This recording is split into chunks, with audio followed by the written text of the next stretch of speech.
ஜனநாயகன் படம் வந்து என்ன? இது வந்து ஒரு ட்ரெடிஷ்னலான ஒரு குட் வெர்சஸ் ஈவில், அதாவது ஹீரோ வெர்சஸ் வில்லன். அதுல வந்து ஹீரோக்கு ரிவெஞ்ச் இருக்கா?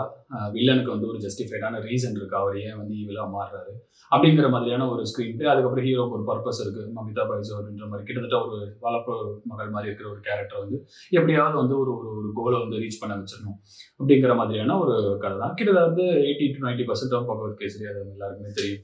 ஓகே, அது மெயினாக இருக்கக்கூடிய நோட்டிஸ்பிளாக இருக்கக்கூடிய விஷயம் பயங்கரமான ஆக்ஷன் சீக்வன்ஸ் இருக்கு, ஸ்டண்ட் இருக்கு, நிறைய வயலன்ஸ் இருக்கு. அண்ட் அங்கே அந்த இப்போ ரிலேட் பண்ணக்கூடிய மாதிரியான நிறைய டயலாக் இருக்கிற விஷயங்களும் நிறைய வந்து வச்சிருக்காங்க. இந்த படம் வந்து எங்க டிக் வாங்கும், எங்க டிக் வாங்காது அப்படின்னு பார்த்துடலாம். டிக் வாங்கக்கூடிய இடம் வந்து நம்ம ஆனரபிள் சிஜேவி சார். அவரோட ஸ்க்ரீன் ப்ரெசன்ஸ் ரொம்ப நல்லா யூஸ் பண்ணியிருக்காங்க. நல்ல டயலாக்ஸ், நல்ல ஆக்ஷன், நல்ல மாஸ் எலிமெண்ட்ஸ் பில்டப் பண்ற மாதிரியான விஷயங்கள்லாம் நல்லா பண்ணியிருக்காங்க. அவரோட ஸ்க்ரீன் ப்ரெசன்ஸ், அவரோட ஆக்டிங் பெர்ஃபார்மன்ஸ் குறிப்பாக சொல்லணும்னா பொண்ணு வந்து அந்த அப்பா மாதிரி அப்படின்னு சொல்லும்போது அந்த கண்கலிங் ஆகிறது ரொம்ப சீசன் ஆகி அந்த டுவர்ட்ஸ் நல்ல பர்ஃபார்மன்ஸ்க்கான அந்த ஒரு நல்ல ஒரு இதை வந்து காமிச்சிருக்காரு. ஸோ கண்டிப்பாக அவரோட ஆக்டிங் பர்ஃபார்மன்ஸ், ஸ்க்ரீன் ப்ரெசன்ஸ் வந்து டிக் வாங்கும். அண்ட் மமிதா பைஜு அவங்க தான் நெக்ஸ்ட் லெவல் ஆஃப் வந்து இந்த கதையை வந்து எடுத்துகிட்டு போகிறது. ஸோ அவங்களோட பர்ஃபார்மன்ஸ் ஆக்டிங்லையும் வந்து கண்டிப்பாக டிக் வாங்கும். பாபி டியோல் ஓகே, அவர் வந்து கொடுத்துருக்கிற ரோல் வந்து கரெக்டாக பண்ணியிருக்காரு. எக்ஸ்ட்ரா ஏதாவது ஆடிங் வேல்யூ இருக்குது அப்படின்னு பார்த்தா இல்லை. பட் ஆனால் அவர் கொடுத்த ரோலை கரெக்டாக பண்ணியிருக்காரு. அவரோட ஆக்டிங் பர்ஃபார்மன்ஸ் டிக் வாங்கும். முக்கியமாக இன்னொரு டிக் வாங்குற விஷயம் வந்து டயலாக்ஸ் அண்ட் மியூசிக்.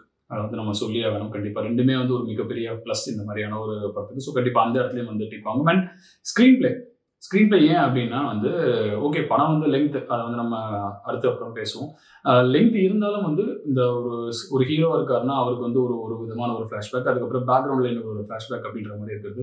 அதுக்கு நடுவிலேயே வந்து வில்லனை பற்றி அங்கங்கே வந்து ரிவீல் பண்ணிட்டே வருது. அதுக்கப்புறம் வந்து பிரகாஷ் ராஜ் அது இன்னொரு ஒரு கேரக்டர். ஸோ அதையும் வந்து அங்கங்கே யூட்டிலைஸ் பண்ணுறது அப்படின்ற மாதிரி ஒரு மிக்ஸ் ஆஃப் மாஸ் எலிமெண்ட்ஸ், ஒரு நல்ல ஒரு ஃபன்னாக இருக்கக்கூடிய டயலாக்ஸ், அதுக்கப்புறம் எமோஷன், சென்டிமெண்ட், இதெல்லாம் ஒரு ரைட் ப்ரொபோர்ஷனில் வந்து கொடுத்துருக்காங்க. படம் கொஞ்சம் லெங்க் தான், பட் அந்த ஹேண்ட்லிங் ஆஃப் திஸ் மூவி, இந்த வந்து ஒரு கான்செப்ட் ரீமேக் எடுத்து அதை வந்து ரொம்ப நல்லா வந்து முடிஞ்ச வரைக்கும் என்கேஜிங்காக கொடுத்துருக்காரு. அந்த ட்ரோன் விஷயங்களாக இருக்கட்டும், அந்த ரோபோட்டிக் விஷயங்களாக இருக்கட்டும்.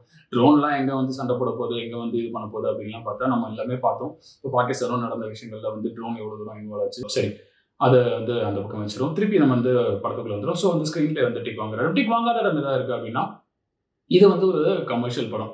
கமர்ஷியல் படம்ல லாஜிக் வந்து நிறைய ஓட்டைகள் இருக்கும். இந்த படத்துல அந்த மாதிரி லாஜிக் ஓட்டைகள் நிறைய இருக்கு.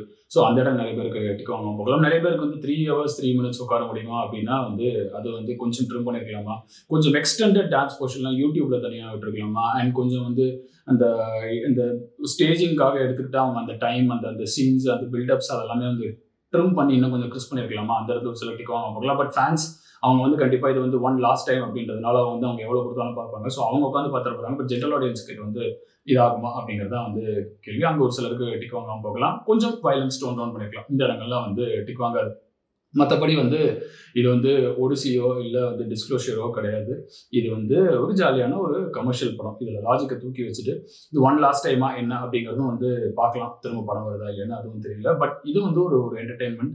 அதில் ஒரு நல்ல ஒரு மெசேஜ் சொல்ல பார்த்துருக்காங்க. ஒரு நல்ல என்கேஜிங்கான இதில் இந்த ட்ரோன்ஸ் அது இதுன்ற மாதிரியான விஷயங்கள்லாம் வச்சு நல்ல ஒரு ஸ்க்ரீன் ப்ரெசன்ஸ், அந்த ஒன் லாஸ்ட் டைம்ன்ற மாதிரி விஷயங்கள், அந்த எமோஷன்ஸ் எல்லாமே வச்சு ஒரு அழகாக ஒரு பேக்கேஜிங்காக ஒரு படம் கொடுத்துருக்காங்க. தாராளமாக இந்த படம் நீங்கள் வந்து தியேட்டரில் பார்க்கலாம். வயலன்ஸ் மட்டும் மைண்டில் வச்சுக்கோங்க. மற்றபடி இந்த படத்துக்கு நம்மளோட ரேட்டிங் வந்து 3.5 ticks out of 5. மீண்டும் இதே போல் நல்ல திரைப்படத்துடன் உங்களை சந்திக்கிறேன். நன்றி, வணக்கம்.